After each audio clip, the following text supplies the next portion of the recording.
Hey guys, good morning. It's the Crypto Cowboy here. It's about 9:30 here Chicago time on Saturday morning on 11th of January. And let's take a look at the Bitcoin. And I haven't done a longer term perspective in quite a while. And since the beginning of the year, I wanted to take a look and see, what's next for Bitcoin and what can I see on these charts.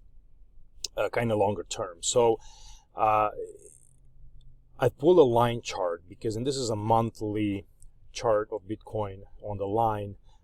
So it's got kind of all the closing prices based on monthly. And as you can see here clearly, like for example, for the wave third, we got like a 14,340 or something like that on a closing basis. So I'm just going to go by this and just eliminate all the noise and all the spikes and craziness that are associated with super fast price movements, and just take a simple line monthly closing basis. And I have this since 2010, so I'm assuming that's where Bitcoin started, was whatever it was, 6 cents, 5 cents, whatever it was back then. And as you can see here, you got to use a log scale, right? So anytime you have this, humongous percentage changes, you have to use a log scale. Otherwise, the charts are going to be all screwed up. So basically, what you have here, and you can go down and look into it. I can see the patterns kind of develop over time, and I look at this as being a wave one, where you can have this originally move from 6 cents to about $16 as a wave one. So this was the first initial rise into the price of Bitcoin. Then we have this pullback in a wave two. And then we have a nice third wave advance here with a 1, 2, 3, 4, and 5 with an extended fifth here as part of this third wave. And then you have a fifth wave going up to complete this wave one. So we're not breaking any rules up here. You can see that wave 3, it's not the shortest wave. Wave 5 is the shortest. But wave 1, it is the longest wave. Then we'll pull back from November 2013 to January 2015. So a couple of years of corrective price action here into the price of Bitcoin, where we come from 1,200 to whatever this is, $200. So pretty deep pullback, right? So we consider this being a wave two. So if you have a first wave one up, you have a wave two pullback. And then you're starting the third wave rally where, a lot of people kind of get involved. People start hearing about the Bitcoin, and you have this, beautiful rise between $200 all the way to 20,000, right? So on a closing basis, you have about 14,000 here. So this is a third wave price action. Let's just call it that for now, for the sake of the argument. And now we're doing a wave four pullback, and we're expecting a fifth wave up. And just kind of based on this analysis here, you can see that this third wave in green, and if you look at these red lines, right, so this is a trend-based fib extension here where you go from wave 1 to wave 2, and then you measure the size of the wave 3, and we barely passed 38 fib multiple of this wave 1. So for this to be considered a third wave, this fifth wave has to be smaller than third wave. Right, so that's the first indication, and the way so basically, you're rarely going to see a third wave being this small, right? So you wanted to see this third wave much larger for a standard Elliott wave count, right? Now, could this first wave one be extended? Sure, you have an extended first wave, then you have a second, then you have a smaller third, a fourth, and even smaller 5. So the place where wave 5 will reach equality with wave 3 on a percentage basis in time as well, on the percentage basis in price, you get to this 218,000 level. This would be just based on this closing prices. So 218,173 roughly in this area with this fifth wave in green will be equal with this wave 3. So we need to stay below these levels for this count to be valid. At the minimum, you would want this fifth wave to go up, let's say 618 multiple of this wave 3. So that's another, great target for this third wave. So that would be at about 45,000. So I think in this next move in Bitcoin, we're looking at the minimum at about 45,000 in Bitcoin, between 45,000 and 218,000 for this wave 5, and it's perfectly fine. I have an alternate count here, which is a 1-2, where it says that actually this wave 1, it's a normal wave, you have a wave 2. And then this other wave here, since it's short, I'm counting this as another 1-2. And as you know from the guidelines, wave of a lesser degree for a second wave, when you have a 1-2-1-2, it's supposed to be smaller than this wave 2 of a larger degree. So if you measure these two waves, where I have spotted here as a 3 and 4, as a fourth wave and a second wave, you can see this red line here. You have the distance traveled in the wave, in this wave here, compared to this wave here. And we fell short of that by, I don't know, this is January 19, and this was supposed to be fast. So about a month shorter than what we were supposed to. And then we would have gotten, almost an invalidation of a 1-2-1-2 scenario. But the markets rallied right before that. So that's a good indication that this could be a 1-2. Now, if this is a 1-2-1-2, then we're looking at the much, much higher prices in Bitcoin. And, a minimum required for a third wave would be this 220,000, where this third wave, in case this is a first wave 1 up, right? So I'm just going to kind of draw it here. So if this is a first wave 1 up here, right? And then this is a 2, then for a third wave, at the minimum, you would want to see the prices reach up here to 218. But more than likely, they're going to go higher because this is going to be a third wave. So you're looking, much higher, 500,000 or something like that. So all this, does it sound a little bit crazy? It does.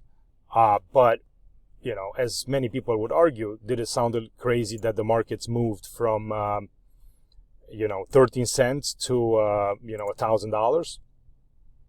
So this is what we have. So this is what's possible. Now, another argument here is this fourth wave over, right? And the moment, we're going to climb above this, I would say above this 14,000 zone, I would say, yeah, we could call it over. Now, could this be, let's say, some sort of an A wave, and we're doing a B wave up, we take the highs, and we do some kind of a flat where we go A, B, and then we drop down sharply in C, and we're still building this fourth wave? It's definitely possible, but then this fourth wave will extend much longer and much larger in time than the second wave, and it would be an extremely unproportionate look to the count. So a proportionate look to this second wave would be possibly a triangle where you have this A, B, C, D, and E, but it's got to resume fairly soon. So, and then you go up higher. So I would like to see this possibly, go maybe towards the end of the year as part of the fourth wave, but no longer than that. So this is what I'm seeing here into the price of Bitcoin, kind of longer term, right? So just by looking at this, I personally think, and I'm favoring the count where, this wave 4 is over and we're embarking in this fifth wave, and we've done wave 1 up, wave 2 down, and we're turning now, and we're starting to go up higher to build this higher ramp towards the fifth wave. And we'll see if that's the case. I'm going to take you now back to our kind of regular counting on the MotiveWave platform, and this is right here. And if you guys want to use the platform, you can see below the video, you can see the links. So I have, I think, a couple of links, and if you want to give it a try and a trial to this, Elliott Wave, MotiveWave, it's an amazing platform. I love it. I've been using it for a couple of years. So, give it a try on the trial. Use my link. This way you kind of support this channel a little bit too. And, just take a look. But it does automatic counting, and the tools are just so much faster than in TradingView, because you can, you have predetermined levels that you can just, hit some hotkeys and get it all done without having to spend a lot of time. So for me, it's just much better to look at this and do my analysis, on an intraday basis, and also on a daily basis as well. So let's look at this. So I have the green count, and On the green count, basically, by looking at the daily charts, I consider this corrective move as part of a second wave of a larger fifth that I've showed on a line chart as being a second wave complete at these lows in December 18. So we've had this treacherous 6 months correction, and we are basically starting to build a ramp for the fifth wave by going a wave 1, wave 2, and now we're attacking the top of this channel, and we are starting to build a case for the third wave. And I do like what I see. I do like the divergence that we've had in price up here in the RSI. Now it's not fully confirmed yet, because basically we've traveled 100% in this, a little bit higher than 100% in this move up here, which I like in terms of a bullish perspective. We are hitting the top of this trend line channel going up. We are also hitting the top of the trend line channel kind of coming down. So it's a very decisive point, and that's why the markets are still, struggling to break up through here. And I'm going to go down to a 3-hour chart, and you can see the move. So we're counting this as a wave 1, going as a 1, 2, 3, smaller wave 4, and a fifth going for a 1. Then you have a nice zigzag kind of coming back in a second wave. So you go 1, 2. And now we're building this ramp up going in a 1, 2, 3, 4, and I'm waiting for this wave 5 that I think it's being developed right now through a 1, 2, and then we're going up higher here to build this wave up. Now, am I extremely happy with this fourth wave pullback?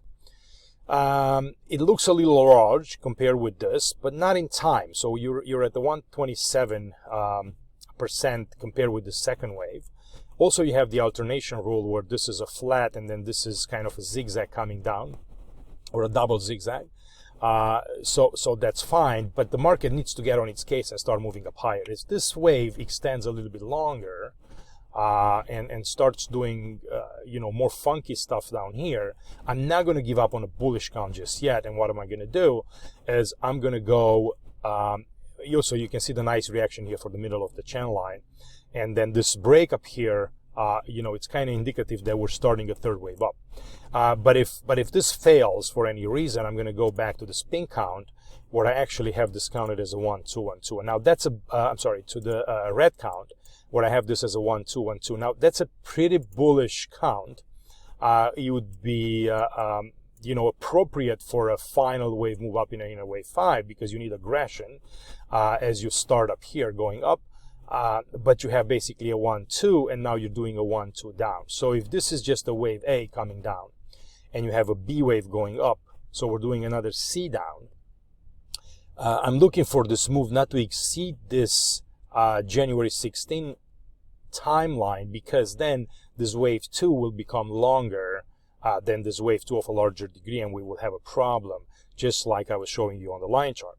So I wanted to see this move terminate before, so in the next, let's say 5-6 days, and then turn up and move from here.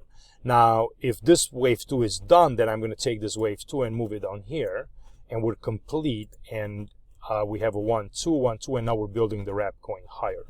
But you can see how we have the second test of the trend line already, and without breaking up higher aggressively. So I'm still cautious, and I'm prepared for the market to turn and move lower. And the way that's going to happen, it's basically going to the pin count and having this as another corrective move down to go and finish the larger degree wave 2 towards 5500 zone. And on that one, if you've seen the previous videos, you go wave 1, and then this 2, it's not done yet, because you have a WX, YX, and Z. So you have a triple zigzag here, and then you're just done the first wave A, you're doing a B that's complete, and now you're coming down. And the internals of this count would be, you would go up in A, and then, so this would be a 5-wave move. You go 1, 2, 3, 4, 5 for A. You have a B, 3-wave move in B, and then you have a 5-wave move up in C. Not really happy with counting this as a 5-wave move, right? Because based on the previous count, I can't really see 5 waves in here just yet, but hey, it's possibly in there. And the way this final leg here terminates as a 3-wave move, it's kind of interesting. So anyway, you have this B wave, you come up here to the 8400 highs, and now you're coming down and you're doing a first wave 1 down, Now you're doing a 2, and now we're starting to build down 3, 4, and 5 to the downside.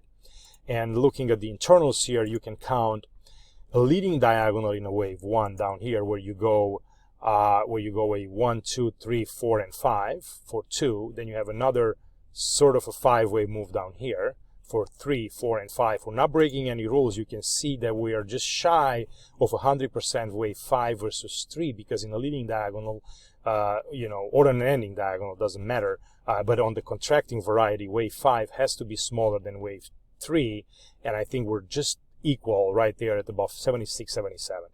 So we're not breaking any rules. So I'm going to give this count the benefit of the doubt and just say, okay, we have a leading diagonal in here. We pulled back as a wave 2, and I'm going to go and do, let's see what's that pullback there. So it's close to 786, so a little bit deeper than a 618. I'll take that, because wave 2 can go 100% of wave 1, and it shouldn't be a problem.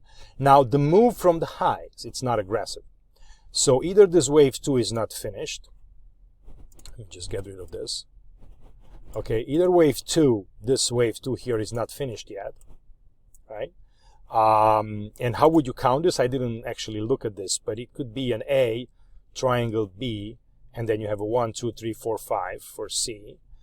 All right, so let me just do this in real time. I'm going to decompose this as a correction. So you go A, and then you have a triangle here. A, B. Well, actually, this is higher. So I got a problem counting this as a triangle because, this up here, it's a little bit higher. So maybe this is an A, B, C, D, and E, possibly, and then you finish up here. I could take that. And then you go up higher, but then you don't have 5 waves in a wave C. So I'm struggling with the count just for right now in real time, but I would go, maybe this is an A, and this is a DB, and then this is some kind of a C where you go 1, some kind of a flat in 2, 3, 4, and 5. Little forced, but I'll take it. So you go 1, 2, and now we're building this down. Now, if this wave 2 wants to be bigger, then you have a 3-wave up here, and then, you're doing something else coming down and do some kind of a flat, right? 3, another 3-wave up here and a 5th wave. So we would need to pull back lower towards 7,700. You need at least, 90% or 88% for a flat to come down and then go back up higher. But then this wave 2 will become too large. So I struggle to find a motive wave developing up here. This move from the highs, not very impulsive. This wave to pull back here, let's say that this is a 1, and then you're pulling back in 2, and then, dropping down. So the market needs to start getting aggressive to the downside here as part of the third wave. But this is what I see. So, you guys can see how I look at the waves and how I, analyze, and how Elliott Wave helps you logically go through the counts and presents you with multiple scenarios and opportunities. It's not like, you're just throwing a couple of indicators out there and just, say, hey, Bitcoin is going to the moon. You actually have, solid kind of research behind it. And this is what I like about Elliott Wave. So, I hope you guys enjoyed the video, and hit the thumbs up if you like it. Share it with other people. Bring more people into the Elliott Wave world. I think it's an amazing, and it will change your life as a trader and as an analyst as well. So I'm still planning to open up that premium room. I'm a little delayed with the course because I'm making a nice, I think, a 10-part course. 30 to 40 minutes each lesson, where I go deep into all the counts and all the rules, and it's plenty of examples and stuff like that. So I want people to go through that before they, let's say they want to join us, or, just learn in depth what Elliott Wave is. But that's going to come, I think, towards the end of the January, if I manage to finish it up in time. So, I'll see you guys next week, and I hope you enjoyed this. Leave me any comments, any suggestions you have. Again, I appreciate, you subscribing to the channel, and we've been, growing, slowly but steadily. And, I'm looking forward to hearing from you. Thanks for your attention, and see you on the next one. Bye-bye.